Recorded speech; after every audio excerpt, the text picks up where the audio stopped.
मृत्यु के बाद 13 दिनों तक अपने ही घर में क्यों रहती है आत्मा? जिस तरह जीवन एक सत्य है, ठीक इसी प्रकार प्रत्येक व्यक्ति को यह भी भली भांति पता है कि मृत्यु भी एक सत्य है, जिसे कोई जितना मर्जी झुठला दे, परंतु इसे बदला नहीं जा सकता। कहने का अर्थ ये है कि जिसने इस पृथ्वी पर जन्म लिया है, उसे एक न एक दिन अपने प्राणों की आहुति देनी ही पड़ती है। हम सभी ने अपने बड़े बुजुर्गों से कहते सुना है कि मृत्यु के बाद मनुष्य की शरीर की आत्मा 13 दिनों तक अपने ही घर में रहती है। मगर ऐसा क्यों? इस बारे में क्या किसी ने सोचा है? अगर नहीं तो चलिए जानते हैं कि आखिर क्यों मृतक शरीर की आत्मा 13 दिनों तक अपने ही घर में भटकती रहती है। गरुड़ पुराण में बताया गया है कि जब किसी व्यक्ति की मृत्यु होती है तो यमराज के यमदूत उसे अपने साथ यमलोक ले जाते हैं। यहाँ उसके अच्छे और बुरे कर्मों का हिसाब होता है और फिर 24 घंटे के अंदर यमदूत उस प्राणी की आत्मा को वापस उसके घर छोड़ जाते हैं। यमदूत के द्वारा आत्मा को वापस छोड़े जाने के बाद मृतक की आत्मा अपने परिजनों के बीच भटकती रहती है और अपने परिजनों को पुकारती रहती है, लेकिन उसकी आवाज कोई सुन नहीं पाता है। यह देख मृतक व्यक्ति की आत्मा बेचैन हो जाती है और जोर जोर से चिल्लाने लगती है। इसके बाद आत्मा अपने शरीर के अंदर प्रवेश करने की कोशिश करती है, लेकिन यमदूत के पास बंदिश होने के कारण वह आत्मा मृत्यु शरीर में प्रवेश नहीं कर पाती।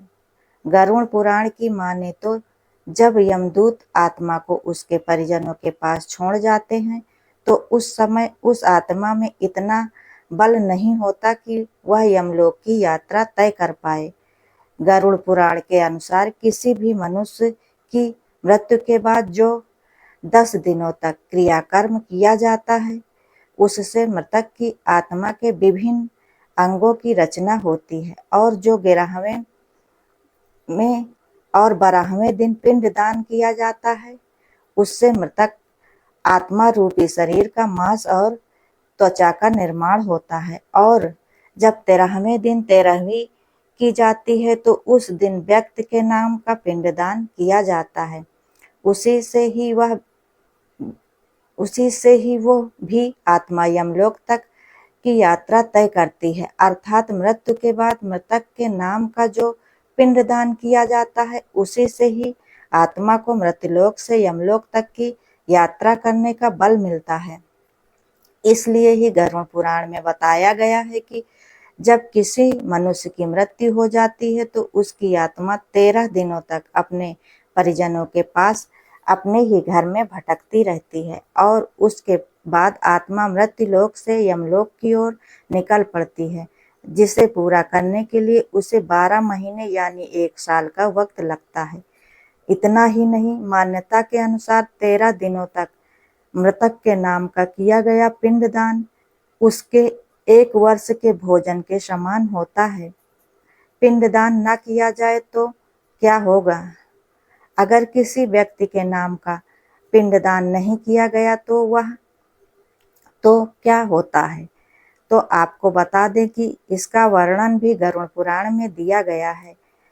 जिस व्यक्ति का पिंडदान नहीं किया जाता, यमदूत उस व्यक्ति को 13वें दिन जबरदस्ती घसीटते हुए यमलोक की ओर ले जाते हैं और मृतक व्यक्ति की आत्मा को इस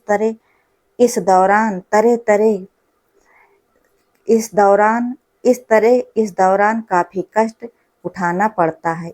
इसलिए हिंदू धर्म में मनुष्य की मृत्यु के बाद 13 दिनों तक पिंडदान करना आवश्यक माना गया है। इसके अलावा आपको बता दें कि 13वें दिन परिजनों के द्वारा मृतक व्यक्ति के नाम का जो भोज करवाया जाता है, अगर वह कर्ज लेकर किया जाए तो मृतक व्यक्ति की आत्मा को शांति नहीं मिलती। इतना ही नहीं, गरुड़ पुराण में यह भी बताया गया है कि जो व्यक्ति जीवित रहते हुए अच्छे कर्म करता है, मृत्यु के बाद उसकी आत्मा को यात्रा के दौरान यमदूत कोई कष्ट नहीं देते। जो व्यक्ति बुरे कर्म करते हैं, उनकी आत्मा को यमदूत यात्रा के दौरान कई यातनाएं देते हुए ले जाते हैं और आत्मा को इस दौरान कई कष्ट भोगने पड़ते हैं। इसलिए किसी व्यक्ति की मृत्यु के 13वें दिन बाद ही 13वीं भोज का आयोजन किया जाता है। इससे मृतक की आत्मा को मुक्ति मिलती है, वरना आत्मा को मुक्ति पाने के लिए कई तरह के कष्टों का सामना करना पड़ता है।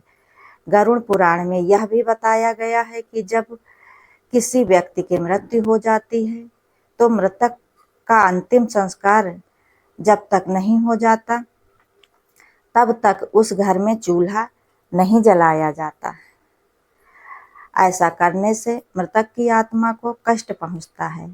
माना जाता है कि भोजन का ग्रहण प्रसन्न चित्त होकर करना चाहिए, लेकिन अगर घर में किसी व्यक्ति की मृत्यु हो गई है तो ऐसे में उस घर के माहौल में प्रसन्न चित्त कैसे रहा जा सकता है। और घर में कोई व्यक्ति भोजन करता है तो मृत व्यक्ति की आत्मा को बहुत कष्ट पहुंचता है। इसी वजह से गरुड़ पुराण में बताया गया है कि मृतक का जब तक दाह संस्कार नहीं हो जाता तब तक उस घर में भोजन बनना और करना निषेध माना गया है। पिंडदान करने का महत्व। मृतक को पिंडदान देने का भी महत्व गरुड़ पुराण में बताया गया है कि जब किसी व्यक्ति की मृत्यु हो जाती है तो उसे देवतुल्य माना जाता है और वह उसे वैसा ही देवता जैसे सम्मान दिया जाता है। उसकी पूरी क्रियाएं भी की जाती हैं। यह सारी क्रियाएं हम बिना भोजन किए ही करते हैं। इसीलिए मृतक का पहले पिंडदान करते हैं, उसके बाद ही मृतक के व्यक्ति के घर में भोजन का महत्व होता है। मृत्यु के बाद घर में गरुड़ पुराण का पाठ करना भी बेहद जरूरी होता है। गरुड़ पुराण में मृतक की आत्मा को अगले जन्म में मनुष्य का जीवन पाने के लिए गर्भ संस्कार से लेकर अंतिम संस्कार तक 16 संस्कार बताए गए हैं, जिनमें 16वां संस्कार अंतिम संस्कार बताया गया है। गरुड़ पुराण के अनुसार शास्त्रों में मनुष्य की मृत्यु के बाद मृतक की आत्मा की आगे की यात्रा के बारे में भी बताया गया है। इसलिए किसी व्यक्ति की मृत्यु हो जाने पर गरुड़ पुराण का पाठ कराया जाता है। मृत्यु के बाद की रस्में बहुत अहम होती हैं। यदि वे ना निभाई जाएं तो मृतक की आत्मा भटकती रहती है। वहीं परिजनों की जिंदगी भी मुसीबतों से घिर जाती है और उन्हें पूर्वजों का आशीर्वाद कभी नहीं मिल पाता। मृत्यु के बाद संस्कारों व रस्मों के बारे में बताने के बाद आखिर में आपको ये भी बताते चले कि 13वीं के दिन मृतक का पिंड दान करने के बाद 13 ब्राह्मणों का भोजन करना भी आवश्यक माना गया है। दोस्तों, अगर आप लोगों को मेरा ये वीडियो पसंद आया हो, मेरे द्वारा वीडियो में दी गई जानकारी से आप लोगों को थोड़ा सा भी लाभ मिलता है तो वीडियो को लाइक, शेयर, कमेंट जरूर करें और ऐसी ही ज्ञानवर्धक और धार्मिक जानकारियों के लिए चैनल को सब्सक्राइब करें।